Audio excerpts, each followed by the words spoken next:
happy endings are not just in fairy tales, they're real. Things are not always as they appear. Hello guys, namaste, welcome back to my channel. This is Amisha Singh Chauhan, and if you're looking for something fun, dark and mysterious, then you're at the right place. So do not forget to subscribe to my channel if you haven't subscribed yet, and also hit that bell icon so that every time I'm here with a new case to talk about, you'll get to know about it.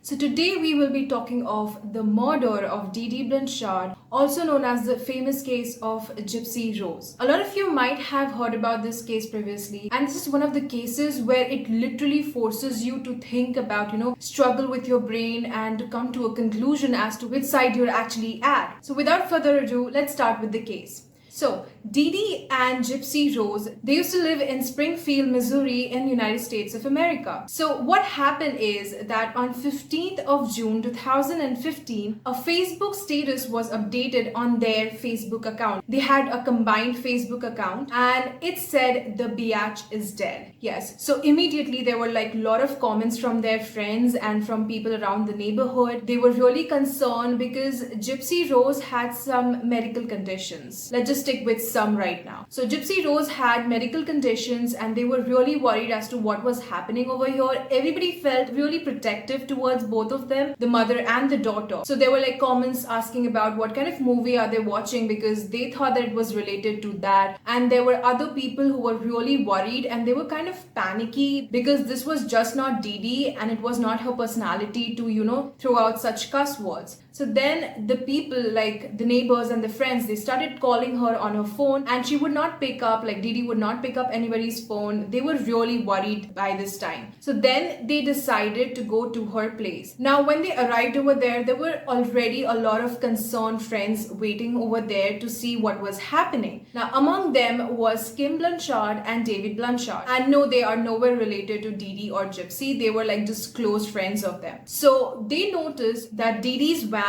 was in the driveway. So this van had been transformed in certain manner so that it could accommodate Gypsy's wheelchair. So they were really concerned because if Didi's van is in the driveway, that means that she might have not left the city. But they knew that there had been previously certain instances where both the mother and the daughter had left without telling anyone for their medical appointments and treatments. But still, with the Facebook post, they were really worried. Also, there was another post updated which basically meant that this person who had the hold of their Facebook account had not only killed Didi but had also kidnapped Gypsy and raped and killed her. So all of these things really made them very panicky and they were really worried about them. Now they contacted the police. They decided that it was high time that they should contact the police and they requested for a welfare check. Now when the police arrived, they saw that nothing was suspicious, like nothing from outside looked suspicious. There was no forced intrusion. So they could not just break in the door and barge inside like we see in the movies. That only happens in the movies, not in real life. They had to actually wait for a search warrant. But David Blanchard, he requested and he took permission from the police to go inside the house. One of the windows was supposedly open. And by the way, all the windows and all the doors, they were covered, like they were tinted. So nobody could see from outside what was happening inside. Now David, he hopped inside from that window into the house and he noticed that the entire house was dark. It was really cold. The air conditioning was on. And he noticed another thing which was very crucial, that all of Gypsy's wheelchairs, he remembers that Gypsy had 3 wheelchairs in particular and all of them were inside the house. Now this did not help with the stressful situation. But anyways, he looked around the house. He did not find anything suspicious. He went back outside and he told everyone. Now the search warrant did arrive that day, much later actually, and when the police entered the house, they found Didi's body inside her bedroom on her bed. She had been dead for a couple of days, and after the autopsy it was found out that she had been actually stabbed 17 times. Now everyone was going crazy. They were worried because if the medications and all of Gypsy's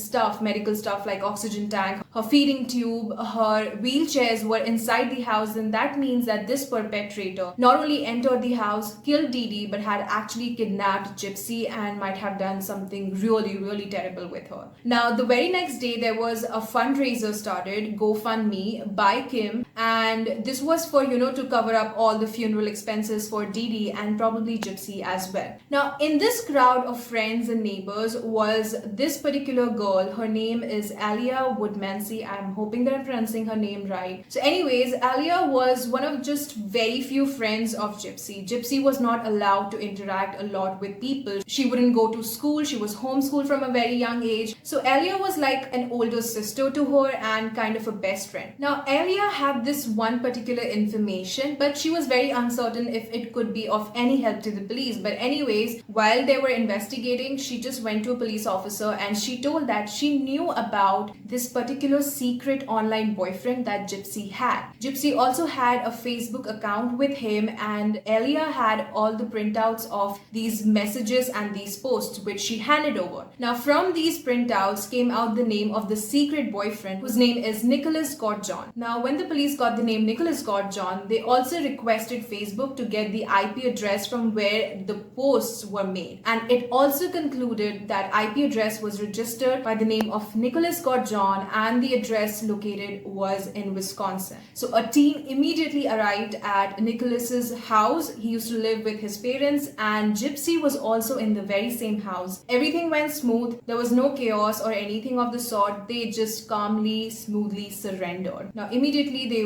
got back in the city. Now everyone was relieved because they were like, okay, fine, Gypsy is doing well, she is okay. But very soon, like immediately, the Greene County Sheriff, he did a press conference and he said that things are not always what they appear. End quote. He also provided that it was an ongoing case, investigation was still going on, but the only information that he could more provide was the fact that all the medical conditions and medical illnesses that Dee Dee said that Gypsy had were not true. Gypsy was absolutely fine. People were also shocked when press released this video from Gypsy's arraignment hearing, where she walked inside the courtroom by herself without a cane, without any aid, without her wheelchair. Also, the press started releasing a lot of information that Gypsy was absolutely fine. She did not have any sort of problem other than the fact that she had some issues with vision, but that was pretty normal. And Dee Dee and Gypsy had been frauding everyone. So now the question comes, what happened? Like, there is this duo of mother and daughter, and were they like deceiving everyone? What was happening? Why did Gypsy decide to kill her mother and everything? Like, there are so many questions. So let's start from the very beginning. So on May 3rd of 1967, Claudine Pitre was born, who is popularly known as Dee Dee.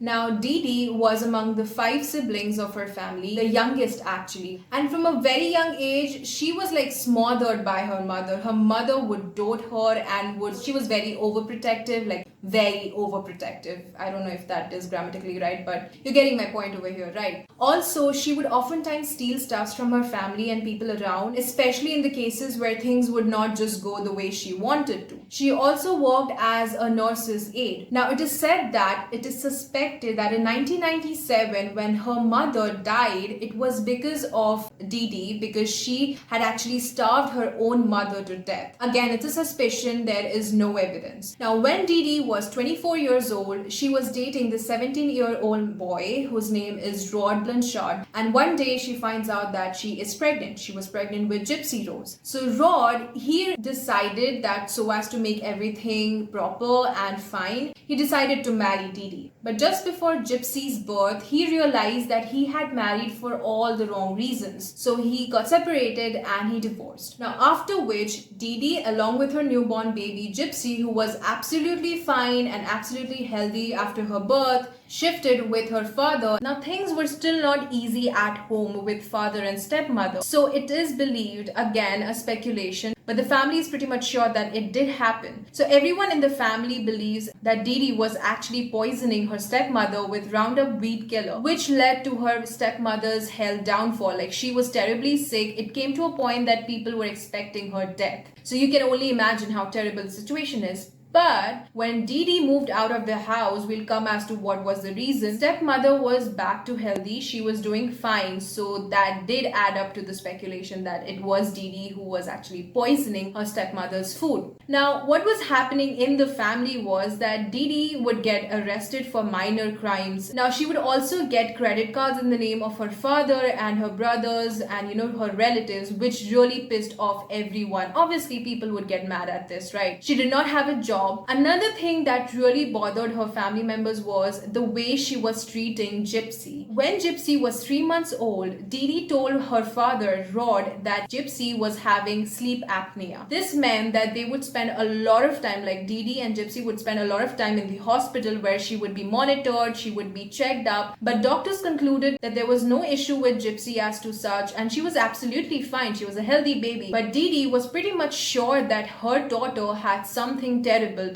happening with her. Now, eventually, she started coming up with more diseases and illnesses. So she convinced everyone. She claimed that Gypsy had some kind of chromosomal defect, which was kind of the base and it was the stem of all the other medical issues that Gypsy would have much later in her life. She claimed that she had vision and hearing issues, because of which Gypsy had to get some tubes inserted in her ears so as to avoid any kind of ear infection. She would also force her to use a cane, like she would also force her to use a walker because she could not walk properly, and she was pretty much sure that Gypsy had muscular dystrophy, for which she was also had to go through muscle biopsy, which came out negative and there was no sign of muscular dystrophy, but then she would not tell this to anyone, right? Now, when Gypsy was 6 or 7 years old, she was riding her grandfather's bicycle where she had a minor accident and she kind of had the small abrasion on her knee. Now, she immediately took her to the emergency room, and when they came back, she told everyone that Gypsy was pretty much a handicap right now and she was disabled. Her knee was not good anymore and she won't be able to walk, so there was the wheelchair which the doctor suggested. Now, after this, she would never walk in front of people, like Gypsy would never walk. This was not just it to all the medical conditions that Dee Dee claimed that Gypsy had. She said that she had leukemia, for which she would oftentimes shave her head. Like, if you see all the pictures of Gypsy, all the times either she's wearing a wig or she has a hat on, and Gypsy was told that this was done because she would take cancer medications and eventually her hair would fall off. But for public's eye, it looked like, she was someone who was going through chemotherapy. She was also given anti-seizure medications because Dee Dee claimed that she had seizure attacks once in a while. Now, it is assumed that because of all these medications, Gypsy's teeth, it got rotten and they started falling off. So anyways, the question over here comes is that how come that she was having so many issues and nobody suspected, like nobody questioned it? So like I said previously, that she was really smart. I mean, she had some knowledge because she used to work as a nurse's aide. Also, she would read a lot of books. She knew a lot of terminologies. So whenever she had a conversation with medical assistants or doctors, she would throw these words, and people, for some reason, these doctors would either take face value. Also, in certain situations, she would force her to take some medications so that Gypsy could have those symptoms which would make her look like that she has some kind of a particular diagnosis, depending on what reason she was seeing a doctor. Now, sometimes doctor would ask her questions or would not give out the response that she wanted, so she would change her doctors. Now, like I was saying, that she was staying with her parents, like her father and stepmother, for some time, but after the father confronted her for how she was treating Gypsy, she moved out of the house and she shifted to Slidell. Now, in 2005, Hurricane Katrina hit, everything was ruined, along with the public housing that they were living in. Now, Dee Dee never had a job, like till her last breath, she never had a job. She was literally living off out of child support that Rod was providing, and also the public assistance that she was receiving because of Gypsy's medical conditions. Now, when Hurricane Katrina hit, they were shifted to a shelter which was made for people with special needs. Now, over there was this doctor who suggested that they should shift to Missouri, and that's exactly what happened. They were airlifted and they were shifted to Missouri. Now, in 2008, a charity called Habitat for Humanity, they made this small little cute pink house for Gypsy and Dee Dee. It had a wheelchair ramp and there was also a jacuzzi tub, which Dee Dee said that would really help Gypsy with her muscles and everything. Now, while they were in Springfield, they consulted a lot of doctors. Now, one of these doctors was Dr. Bernardo Flasterstein. He's a pediatric neurologist. Now, according to Dr. Flasterstein, from the very first appointment he had with them, he knew that there was nothing wrong with Gypsy, but then there was something wrong with Dee Dee. So he started noticing that whenever he would ask Gypsy to stand, she could properly stand, she could take her weight. Also, he did a lot of MRI scans and various other scans and tests. It came all positive. There were no signs of any kind of muscular dystrophy that Dee Dee claimed that Gypsy had. He also asked her for medical records. Now, according to Dee Dee, she lost all of her medical records and her birth certificate because of Hurricane Katrina. So he actually contacted to one of the previous doctors that they were going to, and he found out about the muscle biopsy, which came out negative. Now, that is when he literally started questioning her as to like how come she cannot walk and all these questions, and Dee Dee obviously did not like it. He even wrote down in his note that Dee Dee was a terrible, she was a bad historian. Now, after this, Dee Dee never came back to him, which was pretty obvious because of her reaction and everything. Now, Dr. Flasterstein should have actually immediately contacted child services, which he did not. Now, in his defense, he said that he had actually consulted various doctors and all had suggested him to take care of Gypsy with golden gloves. And also the way they were associated with various charities, he was pretty much sure that if he would report them, it would be of no help. Dee Dee would convince them and it would go flop. But I don't know how I feel about that. I mean, he should still have. But anyways, in the fall of 2009, the police were tipped off. They had an anonymous caller who told them that Dee Dee actually had fake documents like medical records and also Gypsy's birth certificate. He also informed them that Gypsy did not have any of those medical conditions that Dee Dee claimed she had. Now, we don't know who this anonymous caller is. Dr. Flasterstein even said that it was not him, but I think it was pretty much him. Other than, I don't know who else it could be. But anyways,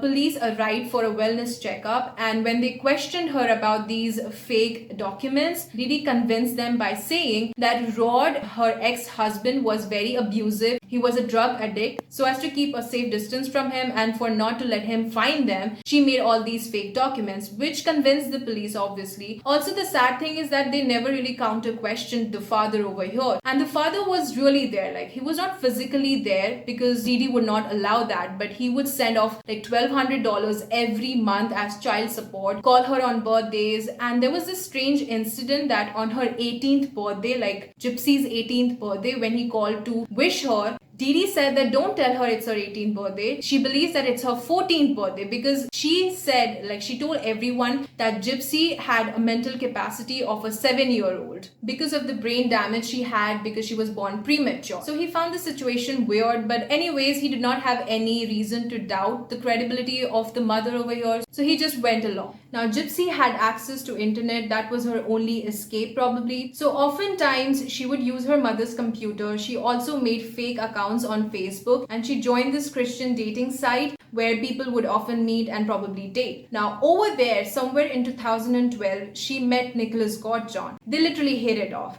Initially, she was insecure about her being on wheelchair, but then Nicholas did not have any problem with that. In fact, Nicholas himself had certain criminal records. He was actually arrested once for indecent exposure while he was in McDonald's. He was watching pornography for a lot of hours and he was bonding with himself. Nicholas's family believed that he was autistic. It is also said to believe that he was reported various times for DID, that is dissociative identity disorder. Now, they were really dating. They were into a relationship. Now, Nicholas also introduced BDSM to Gypsy, because of which they used to do role plays and stuff like that. Now, according to Nicholas, he had various personalities. One of these personalities was the violent one, whose name is Victor. Now, eventually, they decided that it has been a long time. They should finally meet each other. So they plotted this plan that they would go to the Springfield movie theater. Over there, they would run into each other. They would strike a conversation, and eventually they would start dating and then convince her mother that they were in a relationship and get her approval. This was their plan. They did meet in the movie theater. She actually invited him to sit with her, but eventually it is said that somehow they could escape from her mother. They went inside the bathroom and they did the thing. I don't know how it was possible because Dee Dee would never let her go outside without herself. If you'll notice that all the interviews and all the events that they went out in public, she was really close by so as to somehow she could have a grip on her. And if any times Gypsy would say something that Dee Dee did not like or would get away with the facade that she created of her being ill, and she would squeeze her hand. Now eventually Gypsy started asking questions. She started noticing some stuff, like she saw this birth certificate. She was told that she was born in 1995, but according to this certificate she was born in 1991. And when she started questioning these things, Dee Dee was very weird with it. Like she would say that it was a typing mistake. Also, Gypsy knew that she could walk, that she could eat food, so she never really understood why she needed the wheelchair or the feeding tube. So she started asking these questions. And also there was this surgery that was happening. Oh, by the way, previously she had been actually injected with Botox in her salivary glands, and eventually her salivary glands were operated and they were removed. I forgot to mention that. So she really started asking questions and they ended up in this argument. Now that is when they decided, like Gypsy and Nick decided that it was high time they have to do something. So it is said that they actually came up with two plans. Plan A was to get her pregnant, like Gypsy would get pregnant and then she would have to, convince her mother, and the mother would be left with no other option but to approve of the relationship. But it is said that Nick did not really give a proper response to it, so they immediately jumped to plan B, which was to murder Dee Dee. So what happened is that on the day of the murder, Dee Dee was sleeping inside her room and Gypsy opened the door. She invited Nicholas inside. She handed over a pair of gloves, a duct tape, and also a knife, the very same knife they used it on her. And Nicholas asked her to get inside the bathroom and close her ears so that she could not hear her mother screaming. Now that is when he entered Dee Dee's room and he stabbed her for 17 times and left the house. They went outside of Springfield. They were living in a small motel, and after which they went to Nicholas's house, where Nicholas told his parents that Gypsy was homeless and she had nowhere else to live. Now that is when the police came and everything happened. Now let's talk about the trial, the prosecution and everything. According to Missouri's law, first degree murder's punishment is death penalty. But the prosecutor found the case very unusual, so he did not go for that. Instead, it was for life sentence if they were found guilty of first degree murder. But Gypsy's lawyer, he found all the medical records and he proved, and he also bargained a plea to which she pled guilty of second degree murder, and she was sentenced of 10 years in prison. Now on the other hand, it was not that easy for Nicholas. Nicholas's lawyer was fighting and was trying to convince the judge and the jury that he was autistic, that his IQ is 82, so he is someone who is not even capable to make proper decisions. And the lawyers were trying really hard to convince the judges that it was Gypsy's plan and he was just someone who was crazily and blindly in love with this girl, and he did what Gypsy had told them. But eventually, in 2017 January, the judge postponed the trial. I don't know why exactly, but it is said that it was for psychiatric examination. But anyways, when the trial did happen, the judge gave the jury an option of finding God John either not guilty or guilty of one of three murder charges, which was involuntary manslaughter, second degree murder, or first degree murder. Now, after a couple of hours of deliberation from the jury's side, the verdict was finally announced and he was convicted and found guilty of first degree murder, for which he got life in prison. Also, he was found guilty of armed criminal action, for which he was sentenced of 25 years in jail, which is concurrent with life charge. After which he tried to appeal for armed criminal action, but it was not approved. Now Gypsy is still in the prison and she's up for parole in 2024 when she will be 32 years of age. Now some people would find the convictions pretty much harsh. I mean, if you look at this, I have not mentioned already in the video, Dee Dee actually had this syndrome which is called Munchausen by proxy, which is also known as fictitious disorder according to DSM-5. Now, according to Dr. Mark Feldman, who is an international expert in this syndrome and this disorder, he said that this is the first case where an abused child murdered the abusive parent over here. So I don't know how I feel about the entire conviction. I mean, Gypsy was a victim herself. And on the other hand, Nicholas, he was autistic. He himself had some mental issues. So a life in prison is, I don't know, pretty much a long period of time. I mean, it is just my opinion. I would love to know your opinion on this case. Also, another big question over here is, who do you think that was the anonymous caller who called the police and gave out the information regarding all the fake documentations and everything? Tell me your opinion on this as well. Also, if you have any other suggestion for my next video, comment down below in the comment section, or you could directly message me on my Instagram. Also, if you haven't subscribed to my channel yet, please subscribe to my channel, hit that bell icon. Also, like the video if you found it informative. It would mean a lot for me. Take care of yourself, guys. Bye bye.